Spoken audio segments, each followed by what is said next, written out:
ना कैसा है, 6 साल कटेंगे, कैसे कटेंगे, बहुत सारे बच्चे बीच में निकलते हैं, एक्सपल्जन्स होते हैं। तो गाइज़, मैं एक 3rd ईयर मेडिकल स्टूडेंट हूँ, मेरा नाम अभिषेक यादव है। मैं रशिया में पढ़ रहा हूँ, सितंबर से मेरा 4th ईयर लग जाएगा। तो फिलहाल मेरे को 3 साल हो गए हैं, इसलिए आज मैं पहली वीडियो बना रहा हूँ कि मैं थोड़ा सा बता सकूँ आपको 3 साल रशिया में रहने के बाद सारे एक्सपीरियंस, कि आपको रशिया आना चाहिए या किसी और कंट्री जानी चाहिए पढ़ने के लिए। मोटा मोटा आपको बता दूंगा। थोड़ी देर की वीडियो है ये, पूरी वीडियो देख लेना ताकि आपको समझ आ जाए और आप क्लियर हो जाओ। तो सबसे पहले मैंने रशिया आना क्यों प्रेफर किया, जस्ट बिकॉज रशियंस की वजह से तो नहीं ही। तो जो सबसे पहला रीज़न है रशिया आने का, वो इंडियन स्टूडेंट्स के लिए एक ही होता है, पैसा। ठीक है, आप रशिया में अगर MBBS करना चाहते हो तो आपका बजट यहाँ से यहाँ कितने भी हो, आप हर लेवल की कॉलेज में जा सकते हो। ठीक है, quality of education maximum colleges में एक जैसी होती है, सारा क्राइटेरिया भी सेम फॉलो होता है, तो उसकी कोई दिक्कत की बात नहीं। बस वो महंगाई के हिसाब से होता है कि सिटी ज़्यादा बड़ी है या थोड़ी लग्जूरियस हॉस्टल्स वगैरह हो सकते हैं जिस भी कॉलेज को आप चूज़ कर रहे हो, तो उस पर डिपेंड करता है। ठीक है, फ़ीस आपकी 2 लाख 2.5 लाख से लेकर के 5 लाख तक के कॉलेजेस में जाती है। तो सबसे पहली चीज़, मेरा जो कॉलेज है, ठीक है, उस कॉलेज में मेरी फ़ीस अराउंड 3-3.5 लाख के बीच में बैठती है। तो सबसे मेन जो रीज़न होगा, आपका फ़ीस होना चाहिए सस्ती MBBS। ठीक है, अगर आप नेपाल वगैरह में करते हो तो आपको पता है कि वहाँ पे फ़ीस कितनी पड़ती है, एक बार में कितनी फ़ीस देनी होती है। तो सबसे बेसिक रीज़न तो ये है फ़ीस का।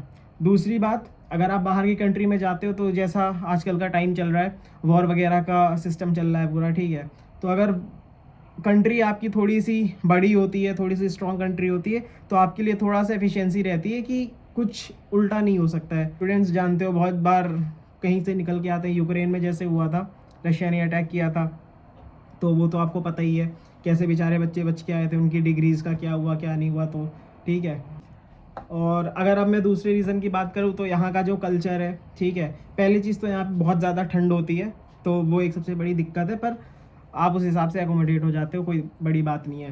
पर जो मेन रीज़न हो सकता है, सेकेंड रीज़न, वो ये हो सकता है कि यहाँ का कल्चर और यहाँ पे जो यूरोपियन आर्किटेक्चर है, यूरोपियन स्टाइल ऑफ लिविंग है, ठीक है, तो वो चीज़ें भी आपको आगे चल के अच्छी लग सकती हैं। और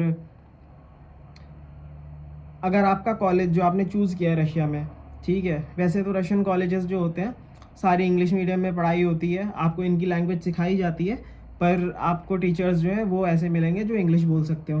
तो यहाँ पे बहुत सारे दूसरी यूनिवर्सिटीज़ से प्रोफेसर्स को बुलाया जाता है, लेक्चर्स होते हैं बहुत सारे, ठीक है, आपको बहुत सारी लेवल पे स्केल मिलता है कि आप चीज़ें सीख सको।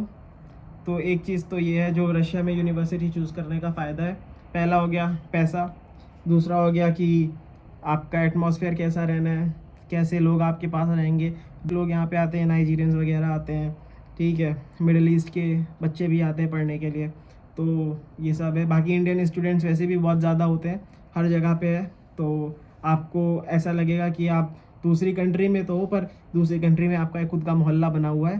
तो दूसरा रीज़न मेरे हिसाब से ये हो सकता है, मैंने रशिया जिसलिए चूज़ किया था। जो तीसरा रीज़न है, जो लोगों का क्या होता है कि वहाँ पे तुम्हारा माहौल अच्छा होना चाहिए, आप जिस कॉलेज में जा रहे हो वहाँ की फ़ीस कम होनी चाहिए, और तुम्हारा जो कॉलेज है उसकी मान्यता होनी चाहिए इंडिया में, वो NMC गाइडलाइंस को फॉलो करे, ठीक है। और तीसरी चीज़, आप ये मान सकते हो कि कॉस्ट ऑफ लिविंग है वो बहुत ज़्यादा नहीं है। आप यहाँ पे 10 से 12 हज़ार के बीच में अगर आपको हॉस्टल आपके पास है, आप कोई फालतू के खर्चे नहीं करते हो, तो 10-12 मैक्सिमम 15 हज़ार में आप बढ़िया खा पी सकते हो, कोई दिक्कत नहीं होगी। तो खाने पीने का भी सारा सॉल्व रहता है, तो महंगाई इतनी ज़्यादा नहीं है, ठीक है। बाकी मैं आगे वीडियोस बनाऊंगा, एक एक चीज़ एग्जैक्टली समझाऊंगा, किस चीज़ में ट्रांसपोर्टेशन से लेकर के किस चीज़ में कितना खर्च होता है, कौन सा बैंक अकाउंट खुलवा सकते हैं, कैसे क्या करना होता है, वो सारी वीडियोस में मैं आगे बता सकता हूँ। और चौथा रीज़न हम ये बोल सकते हैं कि आप यहाँ पे आ गए, आपका पढ़ाई का देख लिया आपने, कॉलेज वगैरह का हो गया, आपके रहने खाने का, आपका ट्रांसपोर्टेशन इंडिया से यहाँ के लिए तो बहुत ज़्यादा कनेक्टिंग फ़्लाइट्स नहीं होती हैं, एक ही कनेक्टिंग फ़्लाइट होती है आपकी, और आप मोस्टली आप अपनी जहाँ भी आपको जिस सिटी में जाना है आप वहाँ जा सकते हो।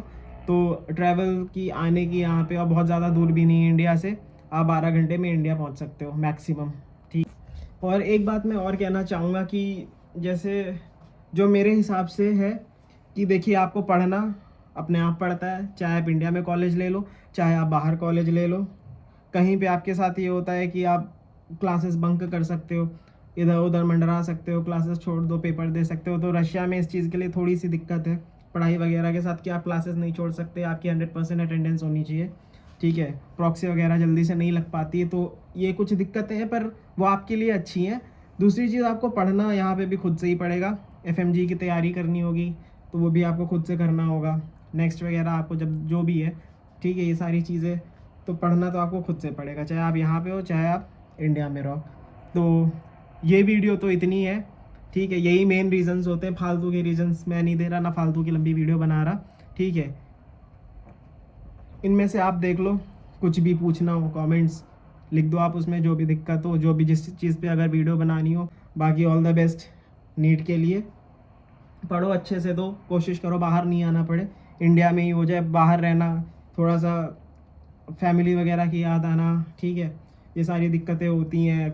बीमार हो जाओ, अकेले हो जाओ तो कोई नहीं रहता आपके पास, दोस्त तो जानती हो कैसे होते हैं, तो सबसे बेटर घर वाली हैं इन सब मामलों में। तो आप कोशिश करो। बाकी हाँ, इंडिपेंडेंस बहुत है, जहाँ घूमना हो, जहाँ जाना हो, जो मन हो वो करो, कैसे भी रहो, कोई बाहर भी सब सेफ़ वगैरह है, रात में निकलो दिन में निकलो, आप यहाँ पे काम भी कर सकते हो सब। ये भी एक चीज़ मैं आपको बता देता हूँ कि मतलब अगर आप बहुत यूरोपियन कंट्रीज़ और इन सब में जाते हो तो living of standard, living of cost वगैरह बढ़ जाती है। पर अगर आप रशिया में हो तो रहना सस्ता है, पर कमाई आप कर सकते हो हैंड टू हैंड अपना खर्चा वगैरह संभालने के लिए। फ़िलहाल मैं इसके ऊपर अलग वीडियो बनाऊँगा, पर 5-6 रीज़न्स हैं, बहुत कुछ खास नहीं है, बहुत बड़े रीज़न्स मतलब बहुत कुछ ऐसा नहीं है जो आपको सोचना पड़े बाहर आने से पहले। खासकर रशिया में इजी काम हो जाता, सब इजी है। आपकी यूनिवर्सिटी जो होती है वो मोस्टली आपकी हर चीज़ में मदद कर देती है, ग्रुप्स वगैरह बने होते हैं तो सारी इन्फॉर्मेशन होती है। बस थोड़ी सी दिक्कत यहाँ पे करेंसी चेंज वगैरह की है, पर बहुत बड़ी वो भी दिक्कत नहीं है। तो अगर आप रशिया आना चाहो तो आ सकते हो। बस thank you guys for watching my video.